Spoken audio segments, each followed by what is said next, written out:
And alrighty, I think that means that we should be live. Hello, people of Earth. Wahaha. It is me, your host with the most, Nick, and I got something extra special for you guys tonight.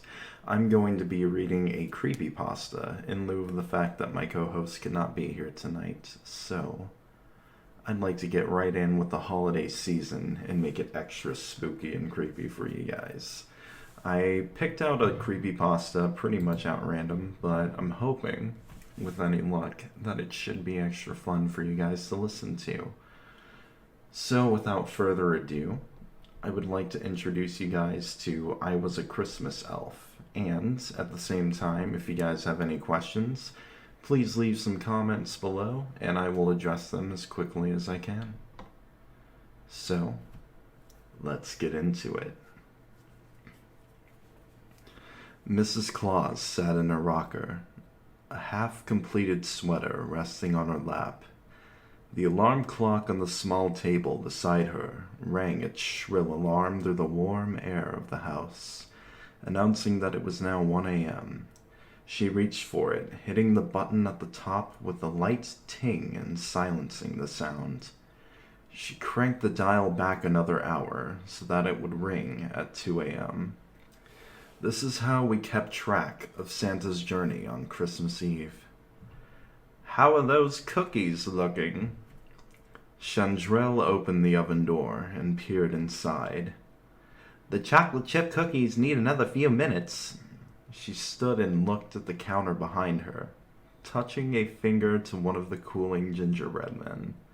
"But the gingerbread men are ready for decoration." I looked up from my piping. "The sugar cookies are almost done, too."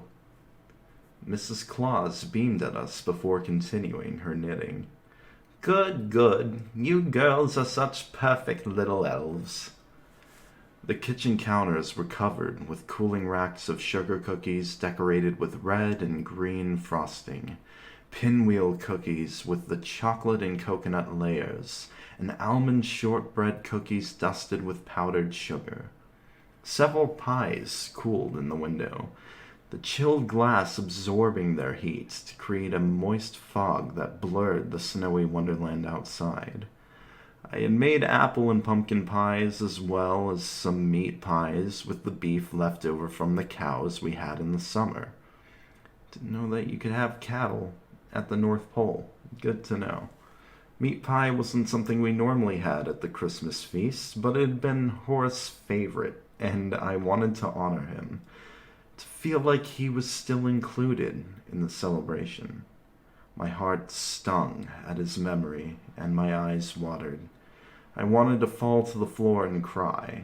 It was Christmas. I had to put on a happy face for the younger elves. I swallowed my pain down and forced myself to smile as I worked. I would be able to cry later in the quiet safety of the barn, away from the observant eyes of Mr. and Mrs. Claus. Once the cookies were finished baking, Chandrell had started to roast the Christmas ham.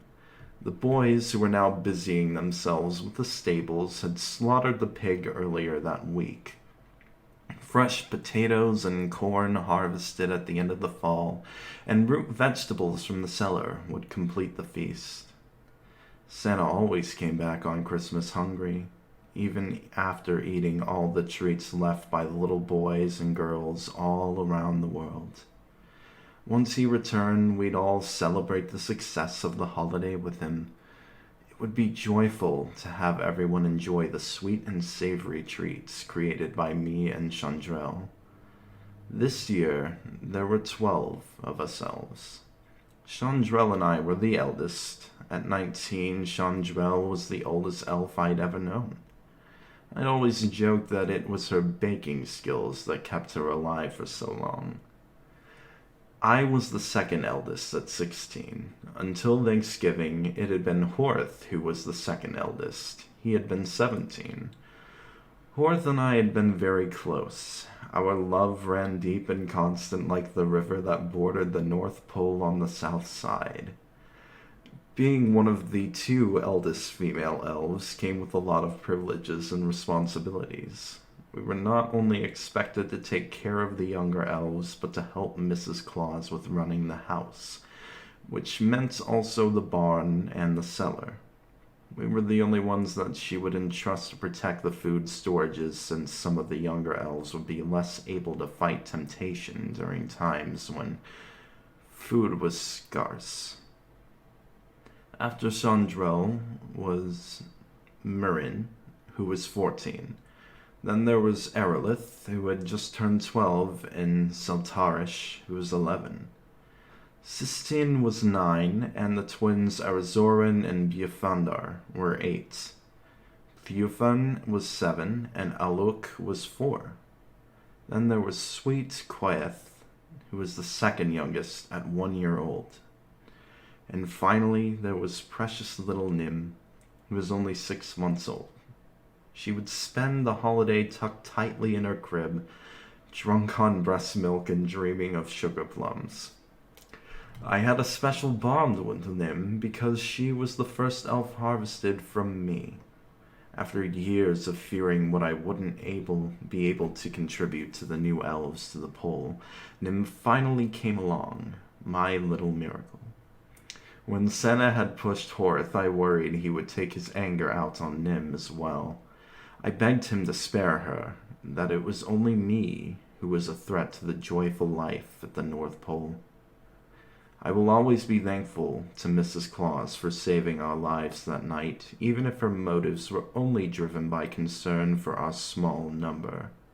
Her frantic cries warned Santa that losing 2 adult elves would be unwise in the harsh winter months, and even losing 1 infant would make the future difficult. At Mrs. Claus's pleading, he decided to show us both mercy that day, only locking us in the shed for a week as penance for my failings. See, the North Pole is a wonderful land of celebration and joy, but also of discipline and reverence. We elves have few rules we must follow, but disobedience is not an option. Rule 1. Do your chores. The eldest female elves looked after the home and the food reserves in the barn and cellar. We baked, cooked, pickled, cleaned, did all the sewing.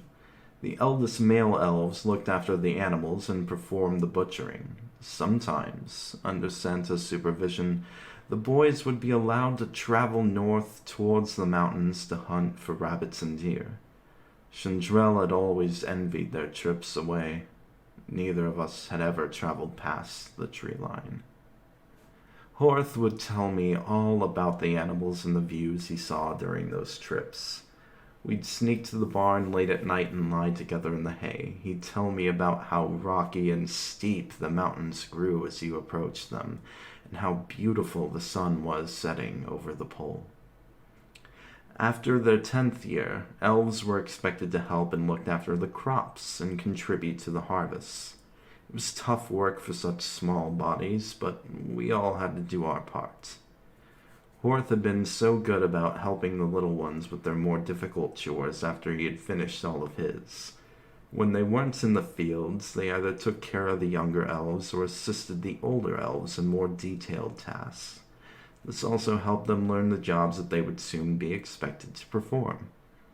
The youngest elves were in charge of easier chores, such as taking care of the chickens and collecting eggs or helping with the gardening.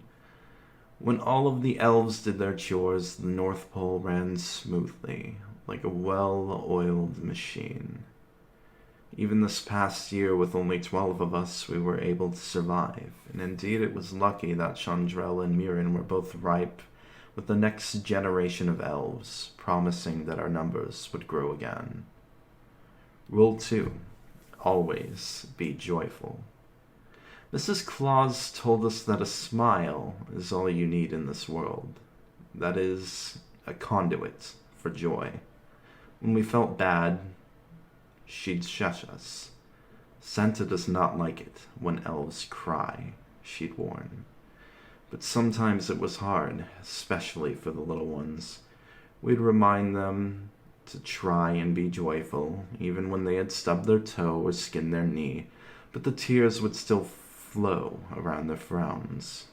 We'd tell them that it'd get easier as they grew older. They'd sniffle and nod, and we'd smile at them, rewarding their joy with cookies and candy. What I never revealed was that it was difficult to be joyful sometimes, even as an older elf. So I had to pretend.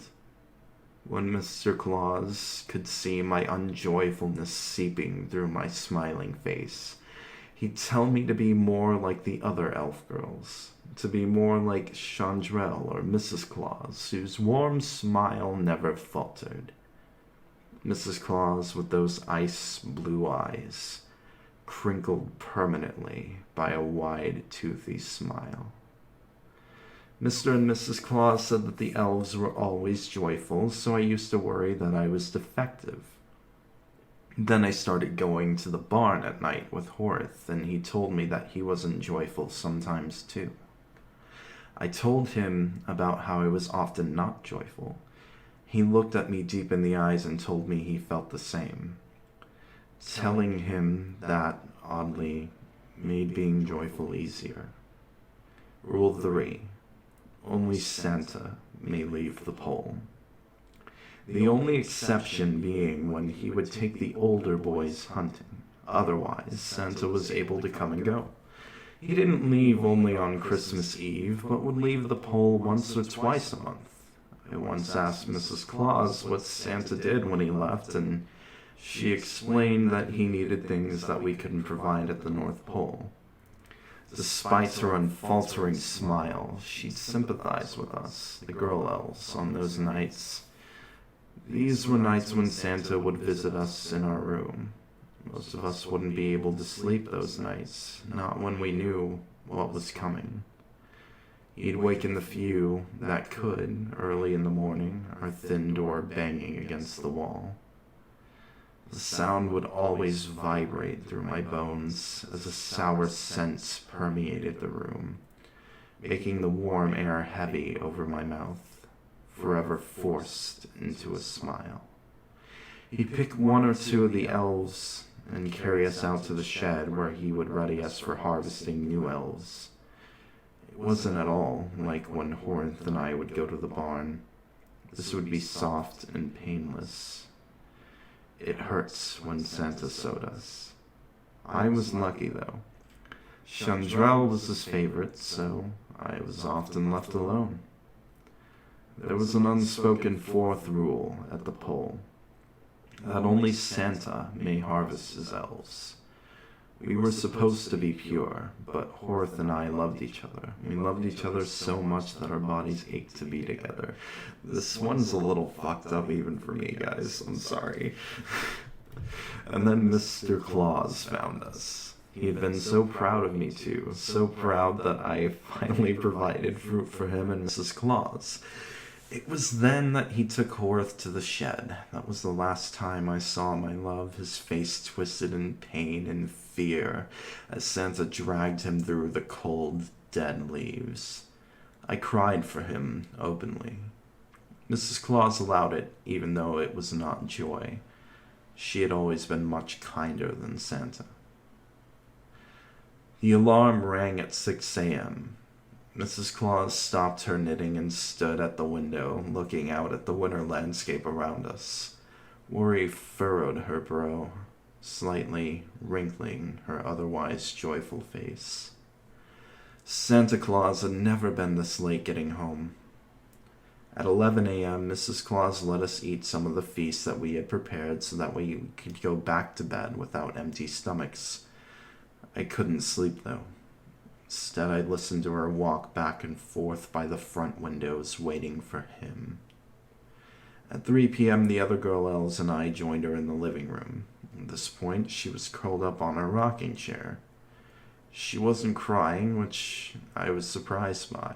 Despite rule number 2, I understood the hurt that happens when someone you love doesn't come back. Yet instead, Mrs. Claus rocked back and forth, her eyes glazed, staring out into nothing. She was unresponsive, her lips drawn tight, making her grin look dehydrated and skeletal. By the time 5 p.m. hit, we abandoned her to feed the younger elves at more of the Christmas feast, which now lay cold on the table. At 8 p.m., Sandrell called out for me to join her at the window. I hugged Nim close to my chest as I walked over to see. Chandrell pointed and I immediately saw the shadowy figure which had just emerged from the tree line. Mrs. Claus jumped from her chair, pushing us aside to take a look. "Oh, thank God, he's back!" she cried, a practiced smile of joy stretching her face wide again. We continued to look over her shoulder as another shadowy figure appeared, followed by another. Soon, several shadows were walking towards the house. Mrs. Claus's face went pale, and for the first time, her smile wavered. It felt as if ice water was running down my spine. She ran to the back of the house and came barreling back moments later with a large shotgun. She brandished the weapon in front of her as she ran out the door wearing nothing but her housecoat and slippers. There was a loud bang, and she fell into the snow, which quickly turned red around her. We were too stunned to react. Within seconds, strange men were around us. And as I saw them drew near, I could only hear what were supposed to be questions and short barks. Chandril smiled widely at them, asking if they wanted cookies and Christmas cheer. Nim and I were the only ones who cried. I haven't seen any of the other elves since. The men let me keep Nim, though, which I appreciate. They gave me a cup of water and a cup of some warm brown liquid. I assumed it was hot cocoa, but it was bitter and earthy. I spat it out, and the men took it away. They asked me a lot of questions, many of which I didn't understand. It was like they were speaking a different language. They asked me who my mother and father are, but I don't know what those words mean. I asked if I could go back to the North Pole, but the men only clenched their jaws without answering. Their features were sharp, and their flesh was not snowy white. They were not elves. They all looked different. It was difficult to keep them straight. They were all odd-looking, and each of them looked old, much older than Mrs. Claus. They looked like they were Santa's age. I am alone now. This place is too bright, too cold, too metallic. The light hurts my eyes and the coldness gnaws at my bones. Tears bite at my cheeks. I try to smile, but it's hard even to pretend to feel joy here. The warmth of Nim on my chest is the only comfort I have. She squirms and I look down at her and try to again smile. She looks up at me and her large, wet eyes search my features before lighting up with recognition. She smiles at me and my heart lightens. I see Horrent's smile in hers, and for the first time since he died, my smile feels real. Okay, and that's the first one down. Honestly, gotta say, it's a little intense for a creepypasta, but that's okay. We're gonna keep going, because I have another one planned for you guys.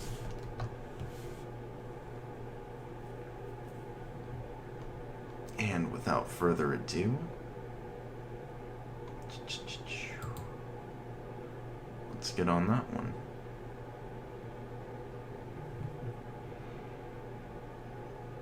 Alrighty.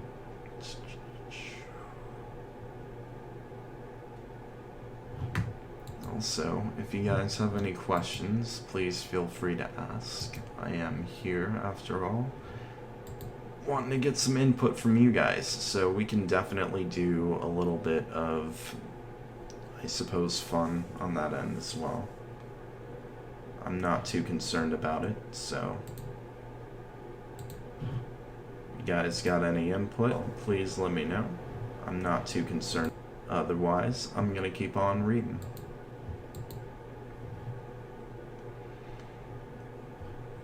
Yeah.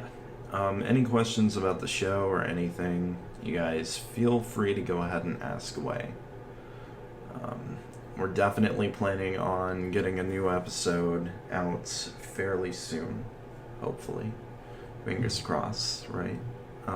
So that way we can go ahead and move on with the show. We're definitely doing the Amityville horror whenever we can, but it just happens that my co-host is a bit busy, so until then, I'll wait for a little bit longer.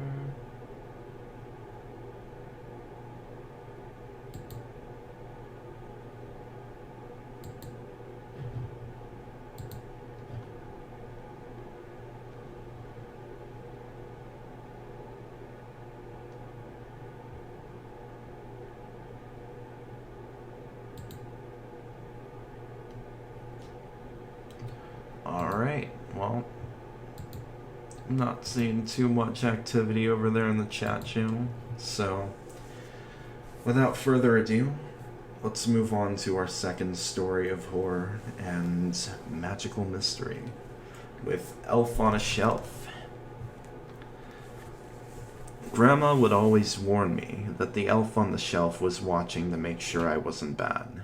Growing up, even when I was near nowhere Christmas, the elf would observe me.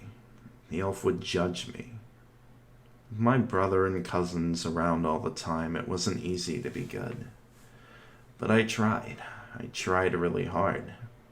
When I'd make a mistake and be mean to one of them, I felt the elf staring at me. It would remember that moment. I'd picture it waiting until I was in bed and then running and tattling to Santa. No matter who or how much I screamed and sobbed to it, the elf wouldn't answer. It would just watch and wait for me to do something bad again. It knew me far too well.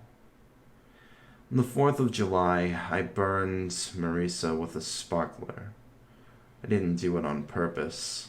I should mention, Marisa, is my sister.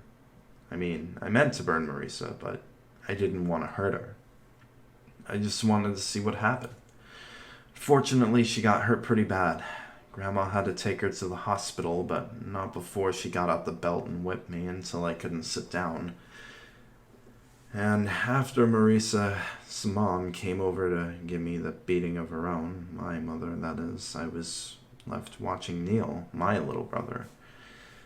Grandma was still at the hospital. Neil watched TV while I tried to walk off the pain from the beatings. Before Dad died, that's what he'd tell me to do. That's rough. He would always tell me, walk it off, you little F word. I walked a lot. When I got to the living room, the elf was watching me. It knew. Its wooden mouth was open, almost like it was screaming accusations. You're a bad kid. No one likes you. Santa thinks you're terrible.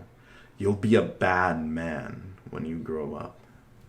It didn't actually speak, of course, but it was obvious that's what it meant.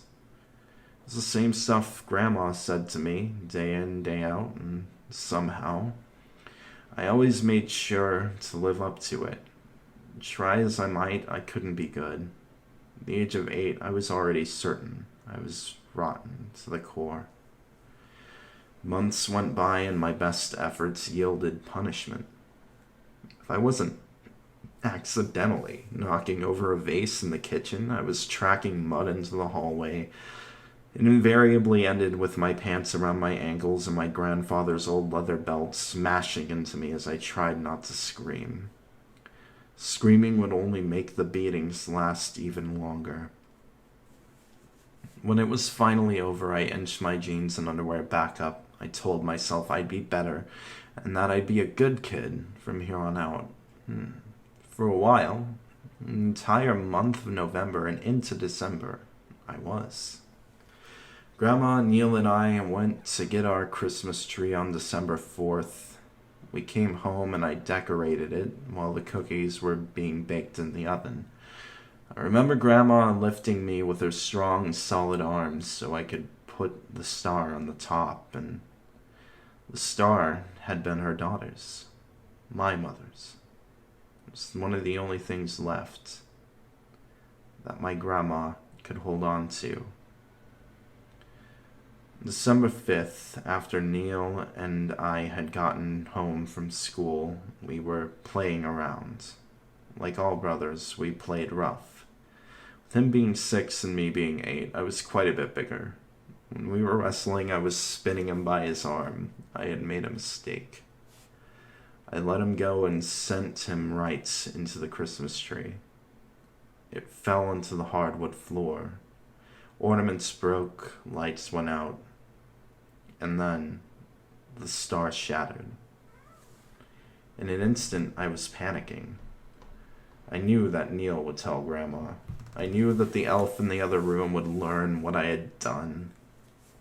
I'd been so good for so long that I started hoping I might get Christmas presents. After this, though, after breaking the one thing that Grandma had left, I'd be doomed. Grandma would beat me senseless. The elf would tell Santa I'd get nothing, and Neil would taunt me with his presence. Something sparked inside me. What if the elf hadn't seen what happened? What if Neil didn't tell Grandma? I was very busy for about an hour. By the time I was done, Grandma would be back from work any minute. I knew I might not fool her, but I'd fool the elf. That was the most important. It was he who talked to Santa, not Grandma. I wore Neil's face into the living room and looked at the elf on the shelf. He stared back with his black, judgmental eyes. "I'm sorry, I knocked over the tree and broke the ornament," I said, doing my best impression of Neil's high voice. I thought about his body cooling on the kitchen floor and his blood making a mess everywhere. Maybe Grandma would believe he fell on a knife if I cried hard enough. Under the mask of my brother's skin, I peered at the elf through the eye holes. The skin tasted awful, but I had to breathe through my mouth because the nose didn't quite line up right. I wondered if the elf believed me. "I'm sorry, elf," I squeaked again. I heard the garage door rising and a car pulling inside. Grandma was home. I felt a new rush of panic. I glared through the cold mask at the arbiter of my Christmas fortune. The door connecting the garage to the kitchen opened and I heard my grandmother's shrill, hysterical shriek. "Elf," I whispered, as tears mixed with my brother's blood and cascaded down my face. The elf on the shelf turned its head 360 degrees as its mouth opened and closed. When it faced me again, it spoke. "You've been very bad, Neil." I fell to my knees in fervid, incomprehensible relief. Some part of me heard Grandma still screaming, somehow even louder, when she came into the room and saw me. Again, the elf spoke. "You've been terrible, Neil." Grandma whirled around and looked at the elf, but then shook her head back and forth like she was trying to get a hold of herself. I stood up. Not wanting to ruin the illusion for the elf, I held the mask to my face until I left the room and sat back down in the kitchen. Grandma didn't try to hit me. She didn't touch me at all. I peeled the skin back on Neil's head and told Grandma he fell. She didn't answer. It didn't matter. 20 days later, my own warm room at the hospital, I got some very nice Christmas presents. The doctors and nurses were so kind and gentle with me. One even hugged me as I opened my gifts. The gifts weren't exactly what I hoped for, but they were better than nothing. So much better. I giggled to myself as we hugged. When the nurse asked what I was laughing at, I lied and told her I remembered a funny joke. She smiled. I was surprised to see a tear running down her cheek. I didn't think much of it, though. All that mattered was, I finally won. I finally fooled the elf on the shelf.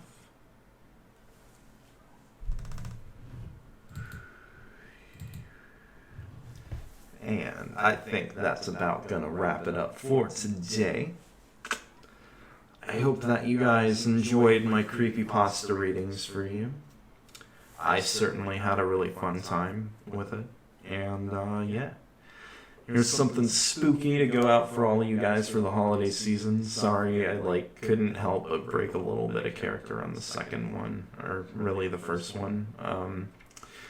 It's just a little bit more than I expected. But yeah, by all means, you guys should leave us a subscribe, go ahead and comment, tell us what you want to see in the future. Do you guys like the fact that I'm a weird fuck that has a pretty neat voice when it comes to reading creepypastas? If so, I can definitely do more. If not, be sure to go ahead and subscribe anyway, because we're going to be doing another episode of our regular podcast for Temple of the Cynic, and it should be a lot of fun. And with that,